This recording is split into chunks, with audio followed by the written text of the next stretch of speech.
All right, let's dive right into this explainer. When we look back at the defining event of the 20th century, it's super easy to get lost in the grand, sweeping movements of armies and navies. But today, we're going to dig into our source material to balance out those huge strategic turning points with the devastating human realities that really underpinned the whole thing.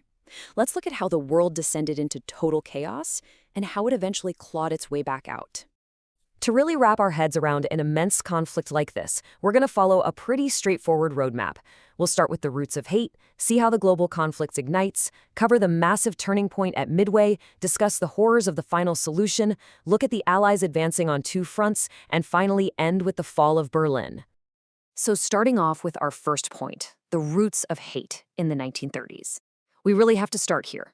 Not with gunfire, but with the systemic prejudices that set the stage for unimaginable atrocities. The most terrifying takeaway here is just how incredibly fast a democracy can be dismantled. In January 1933, Hitler is named chancellor. Almost immediately, he uses emergency clauses to suspend basic everyday freedoms. By 1935, you have the Nuremberg Laws, which literally stripped Jewish people of their citizenship just based on their grandparents' religion. And this legal segregation escalated into physical violence so quickly, eventually culminating in the horrific Night of Broken Glass, or Kristallnacht, in 1938. And to justify all this, the Nazi regime just pumped out propaganda and entirely fabricated race science. Take the word Aryan, for example. Originally, that just referred to people speaking Indo-European languages, but the Nazis completely perverted it. They spun it to create this biological worldview of a Germanic master race, basically treating Jewish people, the Roma, and handicapped individuals as a biological threat to this totally fictional purity. Which brings us to our second point, how this global conflict ignited. As all this internal hatred boiled over into actual territorial aggression, the whole world was quickly dragged into massive, multi-front combat. Things escalated on a scale no one had ever seen. Out in the Atlantic, you had this grueling 6-year battle where German U-boats were desperately trying to starve Britain of supplies coming from North America. Meanwhile, over in Europe, the Battle of Britain saw a heavily outnumbered Royal Air Force brilliantly using early radar tech to fight off relentless German air assaults. And then the theater expands in a massive way. On December 7, 1941, the Japanese launch a surprise attack on Pearl Harbor, causing over 2,400 U.S. casualties and instantly pulling the United States into the fight. Moving right along to Section 3, we hit a massive turning point in the Pacific at Midway. So, up until mid-1942, the Japanese Navy was looking basically unstoppable, and Japanese Admiral Isoroku Yamamoto wanted to land a crippling blow. He cooked up this incredibly complex plan to ambush the U.S. fleet at the Midway Atoll. He split his forces up, totally assuming he had the absolute advantage of surprise and that the Americans would just blindly steam right into his trap. But here's where it turns into a literal espionage thriller. U.S. Navy codebreakers at Pearl Harbor's OP-20G had actually managed to partially break the Japanese Navy's code, a code known as JN-25B.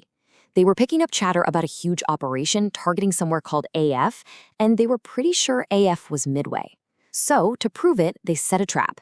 They told the Midway garrison to send out a fake, unencrypted radio message saying their water desalination plant was broken. And sure enough, shortly after, they intercept a newly coded Japanese message confirming that AF was running short on water. Boom!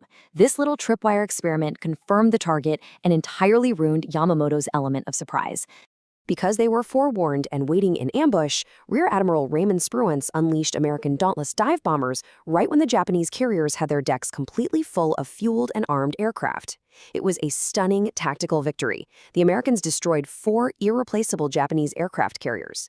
Now, it came at a heavy cost, including losing the USS Yorktown, but this battle permanently shifted the balance of naval power in the Pacific for good. Now, for our fourth section, we have to take a really difficult shift in focus back to Europe, specifically to the Wannsee Conference in 1942. While these giant battles were raging on the oceans, a very different, horrifying kind of logistical planning was happening in Germany. On January 20th, 1942, SS Lieutenant General Reinhard Heydrich chaired a 90-minute meeting of 15 high-ranking Nazi officials.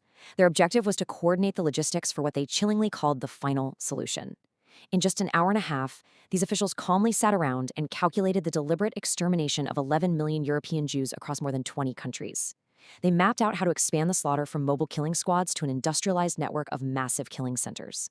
When we analyze these sources, we're hit with a really stark reality by Holocaust survivor Elie Wiesel.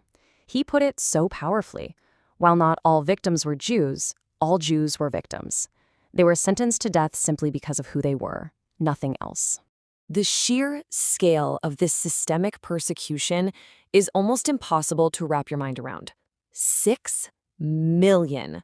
By the end of the war, the Germans and their collaborators had systematically murdered up to 6 million Jewish men, women, and children. Entire communities, some that had been around for centuries, just disappeared forever. This brings us to part 5, the Allies advancing on 2 completely different fronts. The logistical demands to pull this off were just staggering, and the fighting environments were like night and day. In the European theater, success meant massive land invasions. Think of the 130,000 troops hitting the entrenched cliffs at D-Day, and then pushing through brutal, freezing forest combat in the Battle of the Bulge. But then, you look at the Pacific theater, and it's all about vast naval superiority and a grueling island-hopping campaign. Over there, forces were fighting bloody, literal cave-by-cave battles on tiny islands like Iwo Jima and Okinawa, facing deeply entrenched defenders and the terrifying new reality of kamikaze attacks. And that leads us to our final section, Part 6, the Fall of Berlin. The overwhelming force of these Allied advances finally pushed the war to its absolute breaking point in 1945. Squeezed between the rapidly advancing Soviet Red Army in the east and the Western Allies pushing in from France, the Third Reich just collapsed. By mid-April 1945, Soviet forces were literally at the gates of Berlin. With relentless bombardment leveling the city above him, Adolf Hitler committed suicide in his bunker on April 30th. 2 days later, Berlin officially falls. And then, just a few months after that victory in Europe, the Pacific War was brought to an abrupt close. In August 1945, the United States dropped 2 atomic bombs on Japan, cementing an Allied victory, but instantly ushering in a terrifying new era of warfare. So, wrapping up this explainer and looking at the historical texts we've covered today, we're left with this profound duality, right? The world witnessed humanity's greatest triumph over fascism, alongside the creation of its most devastating technological weapon. So consider this. How do the shadows of these 2 immense legacies, that triumph and that terror, still dictate the alliances, the fears, and the geopolitical landscape of our world today? Thanks so much for exploring this with me.